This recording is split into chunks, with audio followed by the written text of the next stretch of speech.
만장굴에 들어가 보시면 알겠지만 네. 어둠컴컴하고 네. 네, 천장에서 막 물이 떨어지니까 맞아요. 사람들이 여기 왜 온 거지 내가? 네, 이런 생각들을 많이 하시는데 네.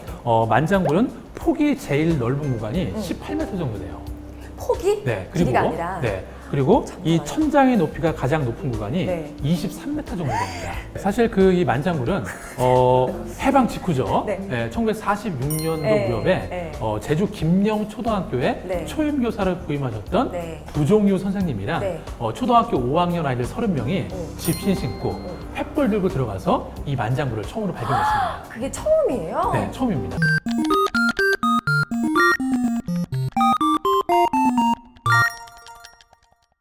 부선생님이 당시에 아이들한테 네. 네, 이런 얘기를 하셨답니다. 얘들아, 우리가 여기 절대 놀러 들어가는 게 아니다.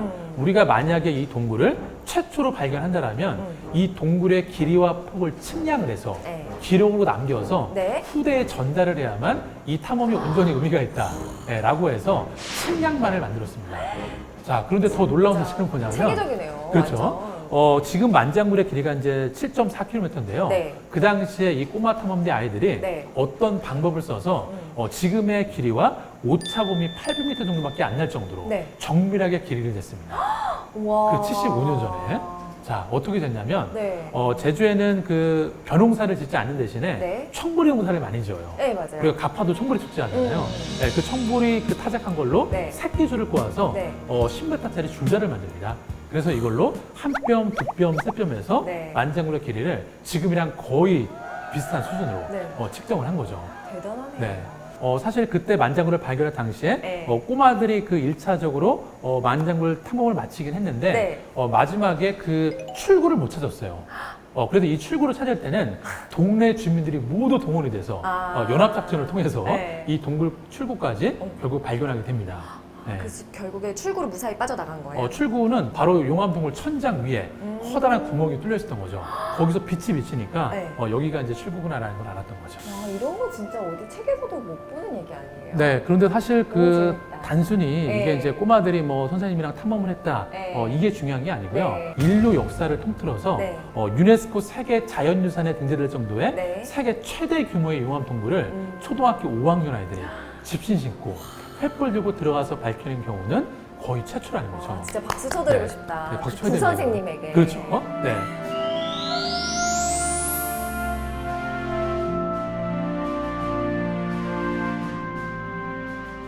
그리고 사실 이제 네. 이걸로 끝나면 좀 아쉬우니까 한 말씀만 더 붙이면 네. 그래요 이렇게 자연과 더불어한 교육 덕분인지 몰라도 네. 이 꼬마 탐험대 안에서 세계적인 물리학자가 등장을 합니다. 물리학자도요?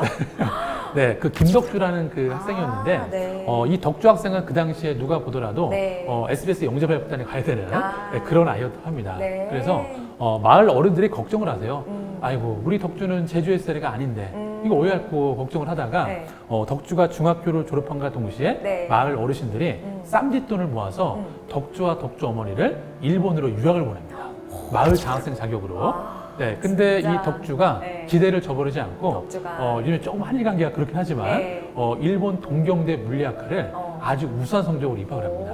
그리고 졸업한과 동시에 네. 일본 대학 교수로 재직하시면서 돌아가시기 전까지 네. 100여 편이 넘는 고체 물리 이론에 관련된 논문을 써내셨는데요. 근데 지금 후대에 있는 물리학자들이 네. 이분의 업적을 어느 정도로 평가하시냐면 네.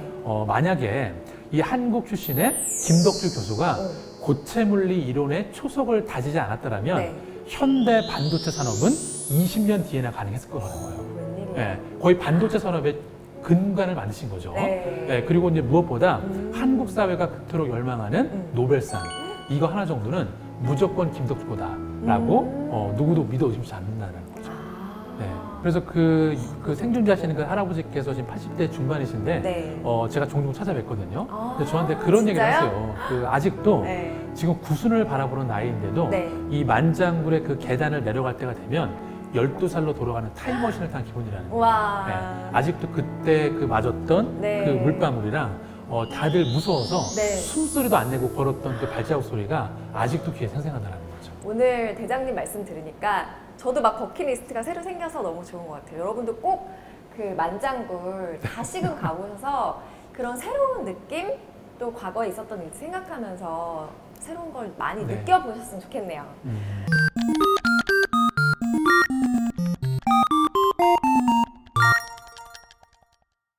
또 제주도 하면 오름 얘기를 빼놓을 수가 없잖아요. 그렇죠. 저는 네. 이제 오름 중에 제일 좋아하는 게 그 아부 오름이라고 하기도 하고 앞 오름이라고 하기도 하는데 한 5분, 7분 정도 올라가요. 그 다음에 30분 동안 여기 둘레를 도는 네. 코스거든요. 그렇죠. 그래서 너무 편하기도 하고 돌다가 소가 옆에 오고 막 어쩔 땐 말도 오고 동물 너무 좋아해가지고 거기를 그렇게 좋아하는데 오름 어디 제일 좋아하세요? 일단 그 한 가지 제가 좀 퀴즈를 한번 내드릴게요. 아, 자, 뭐예요? 제주도가 네. 화산섬이잖아요. 네. 그러면 어떤 화산이 터져서 만들어졌을까요? 그냥 약하다고 했는데 또 이런 퀴즈 내시면 네, 그냥 단순히 생각을 해보면 어떤 화산이냐고요? 네, 아유, 활화산이겠죠. 그렇죠, 화산이겠죠. 맞습니다. 네, 자, 그래서 아, 그거 아니죠. 네, 다른 거 물어보신 거죠? 뭐 맥락은 비슷한데요. 일단 그 많은 분들이 이 제주도 가운데 한라산이 있다 보니까 네. 한라산이 빵 터져서 네. 거기서 용암이 흘러내려서 네. 굳어져서 만든 게 아니냐라고 생각을 하는데 이거야말로 우리가 제주에 대해서 잘못 알고 있는 네, 가장 큰 사실입니다. 왜 그러냐면 네. 제주도는 한라산이 폭발해서 만들어진 게 아니고요. 네. 일단 제주에는 약 370여 개의 작은 오름들이 있습니다. 네. 이 오름들이 소규모 분출을 해서 이 제주라는 넓은 땅을 만들었습니다. 네, 그런데 하필 맨 마지막에 네. 가운데서 한라산이 터졌기 때문에 한라산이 주인공 같지만 사실 오늘 밤 주인공은 이 오름들이 나야 나라고 외치고 있는 거죠. 그러니까 마지막이 활화산이에요? 그렇죠. 뭐 다 활화산인데 하필 제일 나이가 어린 화산이 네. 한라산인 한라산 거죠. 진짜요? 네. 이거 몰랐던 분도 많으실 것 같아요. 네, 그렇죠. 진짜. 네. 자, 그래서 이제 이렇게 오름들이 있는데, 오. 자, 그런데 오름이 우리가 이제 제주에 가면 이렇게 뭐 내륙이나 중산간에 많이 있는데, 네. 이런 오름들이 육지에만 있을까요? 바다에도 있어요? 정답입니다. 네. 진짜? 네. 근데 낮아서 안 보이는 거예요? 바닷물에 잠겨서 안 보일 뿐인 거죠. 오. 자, 왜 그러냐면, 오. 그 과거에는 이 오늘 제주도의 좀 바다가, 괜찮은데? 네. 지금보다 해수면이 몇 배가 낮았습니다. 아. 네, 그 얘기는 뭐냐면 네. 저 아래에서도 화산이 분출해서 네. 분화구가 있었겠죠. 아. 근데 해수면이 상승하면서 네. 물에 잠겨서 안 보일 뿐이지 엄밀히 따지면 바닷속에 있는 해저 분화구까지가 우와. 제주도라고 보는 게 정확한 표현이죠.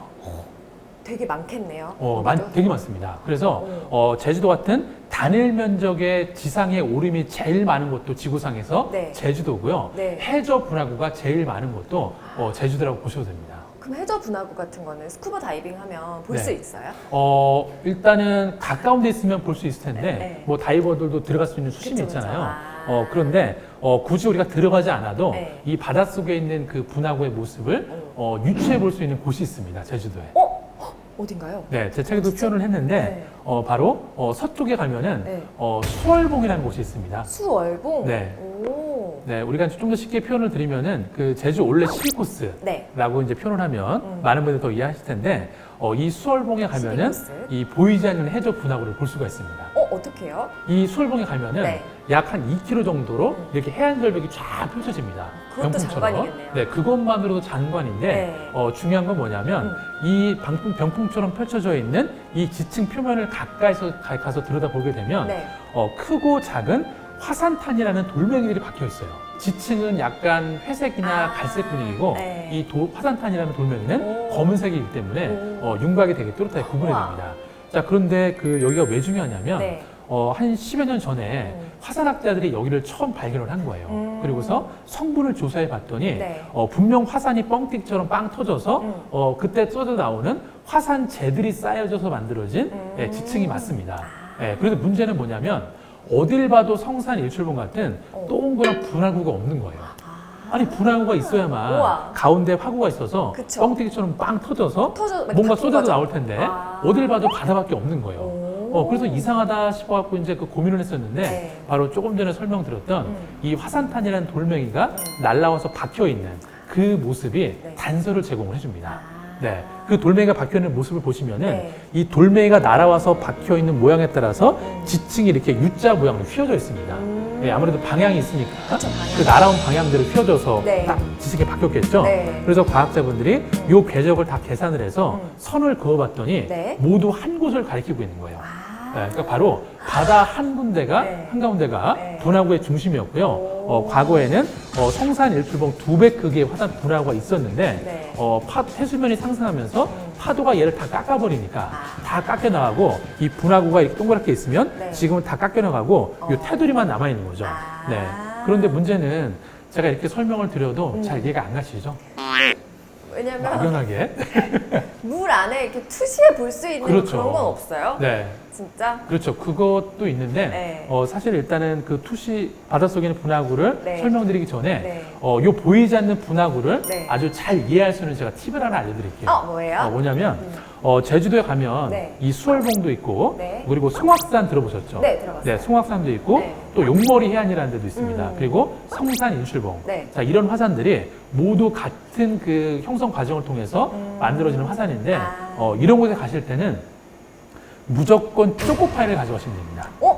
네, 왜요? 초코파이. 자, 가시면은 수월봉에 가면은 지금 이 분화구 중에 네. 요만큼만 테두리가 남아있는 거거든요. 아. 네, 그러니까 사람들이랑 같이 가셔갖고 그러니까 여기- 과거에는 이렇게 초코파이 모양의 네. 동그란 화산 분화구가 있었는데 파도라는 놈이 얘가 맛있다고 야금야금 먹어버려서 아. 요만큼밖에 안 남았다 네. 하시면서 한 입 베어 드세요. 아. 그러면 쪽파가 다 이만큼만 남겠죠? 그쵸, 그쵸. 네, 그리고 쪽파의 단면을 보시면은 네. 그 빵가루가 쌓여있는 모습이 이 수월봉의 지층이랑 거의 유사합니다.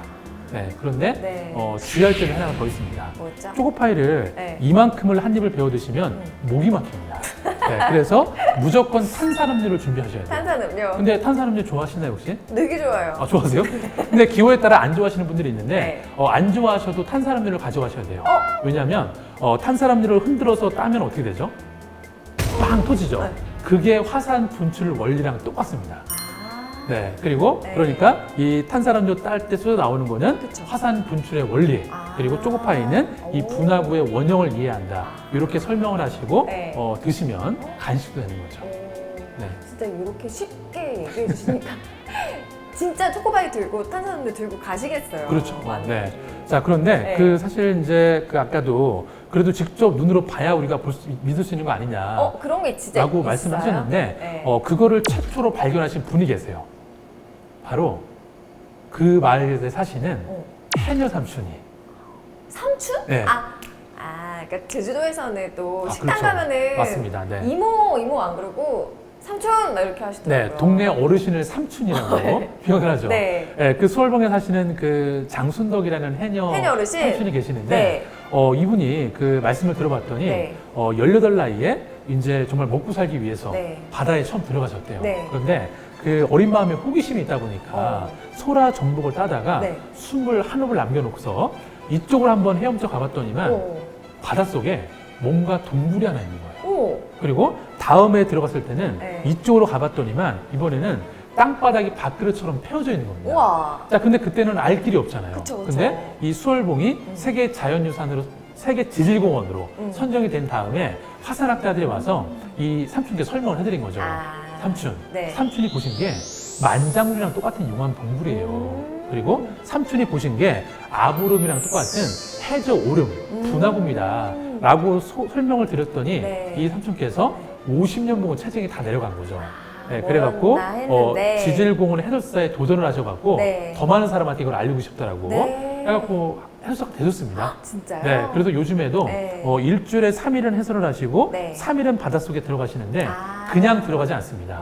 어. 고프로라는 카메라 아시죠? 오. 수중 카메라. 알죠, 알죠. 그걸 갖고 들어가셔갖고 네. 소라 전복 따시면서 네. 틈틈이 해저 분화구를 촬영을 하세요. 오. 그러면 그 자료가 네. 고스란히 화산학자한테 전달이 돼서 아. 화산학자들이 그걸 보고서 네. 해저 분화구를 연구한다는 거죠. 지금도 계속 활동을 그렇게 네. 하고 계시는 거죠? 그래서 어찌 보면 이 제주의 자연을 네. 보존하고 연구하는 거는 전문가들만의 영역이 아니고요. 와. 관심만 있으면 네. 누구나도 이렇게 기여를 할 수가 있다는 거죠. 관심이 지대하시니까 또 네. 그렇게 그렇죠. 열심히 활동을 하고 계신 것 같고 네. 그러니까 그분의 지질공원 해설을 들으려면 네. 거기 가면 된다는 그렇죠. 거죠? 수월봉에 가시면은 그 제주공원 해설사분들이 계시는 네. 작은 그런 공간이 있습니다. 거기 가서 신청을 하시면은 네. 무료로 해설을 들을 수가 있으니까 아. 꼭 그런 거 그냥 귀찮다고 안 듣지 마시고 네. 꼭 들으셔야.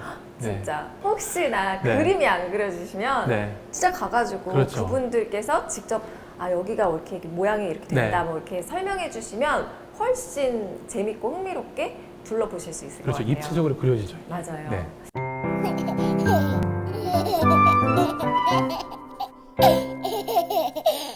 아, 이렇게 문경수 대장님하고 제주도에 관한 좀 특별한 얘기, 다른 데서는 들어보지 못했던 제주 여행 얘기, 탐험 얘기 나눠봤는데, 저 진짜 빨리 제주도 너무 가고 싶어요. 네. 아마 우리 구독자 여러분도 빨리 가고 싶으실 것 같은데, 수월봉, 그리고 만장굴, 네.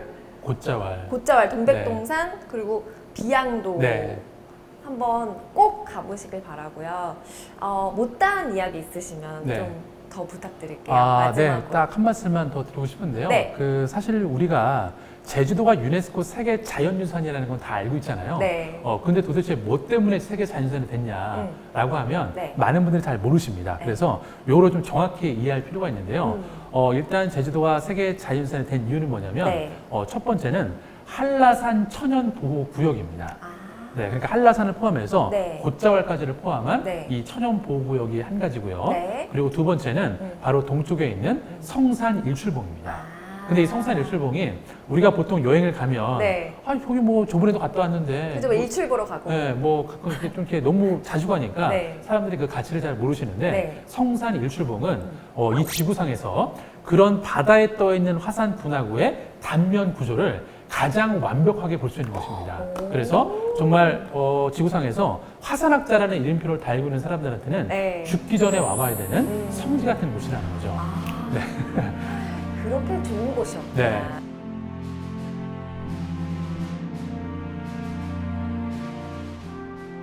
그리고 이제 마지막에 네. 바로 이제 아까도 잠깐 얘기를 하셨는데 네. 검은 얼음이 분출을 해서 네. 그 흘러내려간 용암들이 만든 네. 이런 용암 동굴들. 네. 여기 세 가지가 이 제주도가 세계 자연유산이 된 핵심적인 요소인데요. 그런데 사실 저는 그 외국 과학자들이 네. 아까 제가 저한테 정말 제주도에 오고 싶다라고 많이 물어봤다라고 했잖아요. 근데 저는 그 과학자들이 왜 오고 싶었는지 나중에 좀 알겠더라고요. 탐험을 해보니까. 이제 알겠어요. 그 이유는 뭐냐면 예. 그 우리는 보통 그 세계 자연유산이다 그러면은 그거 뭐 그냥 공무원 아저씨들이 서로 잘 뿌려서 신청해서 그냥 하면 뭐 되는 거 아니냐라고 생각하는데 네. 여러분 세계 자연유산은 자연환경이 아무리 이쁘다고 해서 선정이 되는 게 아닙니다. 이쁘다고 해서 되는 이쁘다고 되는 게 아니고요. 예를 들면 만약에 네. 이 지구라는 행성에 네. 제주도라는 지역이 사라지거나 훼손이 됐을 경우에 한국 사람들뿐만 아니라 전 인류가 보편적인 가치로 봤을 때 앞으로 어떤 화산 지형을 전 인류가 영영 보지 못할 것이냐, 그리고 앞으로 어떤 식물종을 네. 전 인류가 영영 보지 못할 거냐, 오. 그리고 앞으로 어떤 유무형의 자연유산을 네. 전 인류가 영영 보지 못할 것이냐, 이 정도의 가치가 있지 않고서는 세계 자연유산은 절대 선정이 될 수가 없습니다. 그러니까 제주도는 우리가 알고 있는 것보다 네. 훨씬 귀한 섬이라는 거 꼭 기억해 주시면 좋겠습니다. 네, 네. 이렇게 말씀하시는 내내 제주도에 대한 어떤 되게 큰 애정이 네. 막 물씬 느껴지는 네. 것 같아서 지켜야 됩니다. 너무 좋았고 진짜 제주도 우리가 알던 것보다 훨씬 소중하고 귀중한 곳이라는 네. 거 알게 됐어요. 더 궁금하신 분들은 이 문경수의 제주과학탐험 한번 사서 읽어보시면 좋을 것 같아요. 많이 봐주세요. 네, 많이 읽으세요. 그리고 네. 제주도 중문 관광단지만 가지 마시고 물론 거기도 좋지만 네. 이렇게 오늘 소개해드렸던 많은 곳들 기억하셨다가 꼭 가보시기 바랍니다. 저희는 또 릴레이로 다른 그 여행 작가분을 모실 텐데 다음 소개 한번 해주실까요? 네, 제가 정말 조금 존경하는 분입니다. 그래요? 네, 약간 그 나이는 아직도 20대신데 이분은 미술을 전공하신 여행 작가분이신데요. 자기가 여행에서 보고 느꼈던 네. 그런 풍경이나 그런 사람들의 이야기를 네. 자기만의 시선으로 아주 독특한 이렇게 표현하시는 분인데 바로 김물길 작가님. 김물길 작가님. 네, 추천드립니다. 이름도 예쁘신 그렇죠. 김물길 작가님 네. 다음 주에 꼭 모셔보도록 할게요.